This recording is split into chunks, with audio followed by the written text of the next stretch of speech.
conteúdo da aula é o produto escalar entre vetores. Este é concebido dentro da dificuldade de relacionar dois vetores através de uma medida entre eles, tal qual chamada de medida angular. Essa medida tem de estar relacionada de alguma forma com as características dos vetores, isto é, relacionada com o comprimento, direção e sentido deles. Ou então, deve estar relacionada com as coordenadas desses vetores, em uma respectiva base, já que o uso de bases vetoriais é uma compactação numérica de tais características. A operação matemática que relaciona as características dos vetores com a medida angular entre eles é o produto escalar.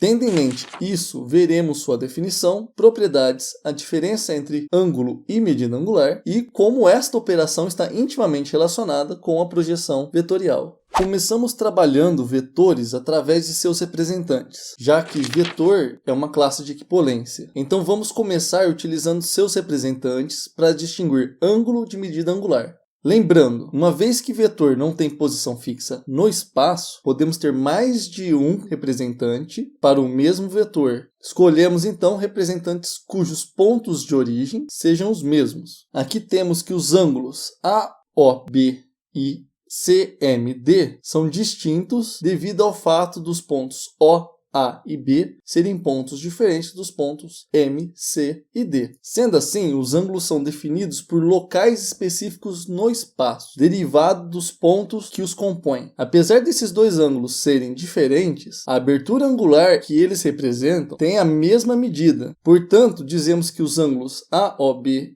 e CMD são diferentes, mas com a mesma medida angular. Assim, a medida angular é justamente o valor θ de abertura, o qual pode variar entre 0 e π radianos. E é exatamente essa medida que relaciona dois vetores. Compreendido isso, vamos deixar os segmentos orientados representantes dos vetores, os pontos e o ângulo de lado, e vamos trabalhar apenas com os vetores e a medida angular. O produto escalar para vetores é definido como um produto entre vetores, cujo resultado é necessariamente um escalar. Já mencionado em outras aulas, um escalar é um número real. A definição vai um pouco além disso, sendo complementada por outros dois pontos. Se um dos vetores for um vetor nulo, esse produto resultará no número zero. Caso nenhum deles seja nulo, o resultado varia entre zero e o produto de seus módulos. As expressões matemáticas advêm do cálculo da subtração dos vetores, utilizando a regra do paralelogramo, tanto para as expressões utilizando uma base,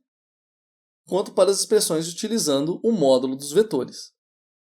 Uma das expressões, após as manipulações analíticas, tem como resultado que o produto escalar de U e V é igual à norma de U vezes a norma de V vezes o cosseno de θ. E as expressões usando uma base vetorial têm como resultado que o produto vetorial é x1 vezes x2, mais y1 vezes y2, mais z1 vezes z2. Farei dois vídeos mostrando como se obtém essas expressões após essa aula. Como o produto escalar foi criado para permitir o cálculo da medida angular entre vetores, ele nos permite avaliar facilmente se dois vetores são perpendiculares ou não. Basta avaliar o produto entre vetores não nulos e verificar se o resultado é zero. Ou seja, quanto mais próximo a medida angular for de 90 graus, mais próximo de zero será o resultado deste produto. Não apenas isso, o sinal resultante da conta também nos permite dizer se a medida angular entre eles é referente a um ângulo agudo ou obtuso. Caso essa medida angular for referente a um ângulo agudo, o produto escalar será um número positivo. Por outro lado, se for referente a um ângulo obtuso, o produto escalar será um número negativo.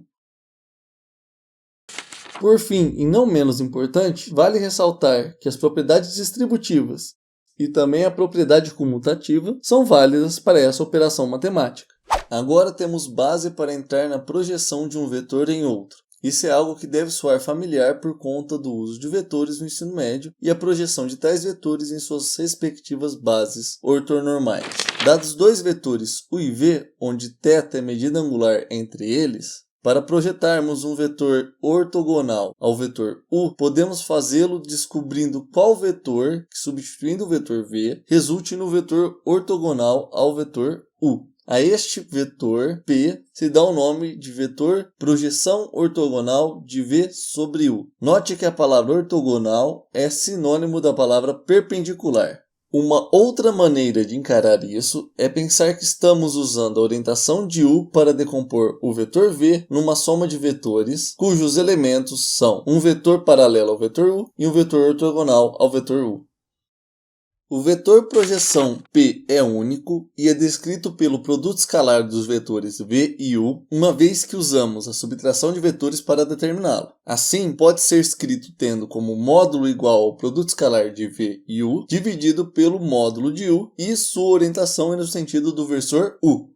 Como vimos na introdução da aula de mudança de base, muitas vezes é conveniente mudarmos a base para que a descrição do sistema seja algebricamente mais simples. Dentro da mudança de base, existe um procedimento para mudar de uma base não ortonormal para uma base ortonormal. Esse procedimento tem por base a projeção ortogonal e é conhecido como processo de ortonormalização de Gram-Schmidt. Vamos descrevê-lo.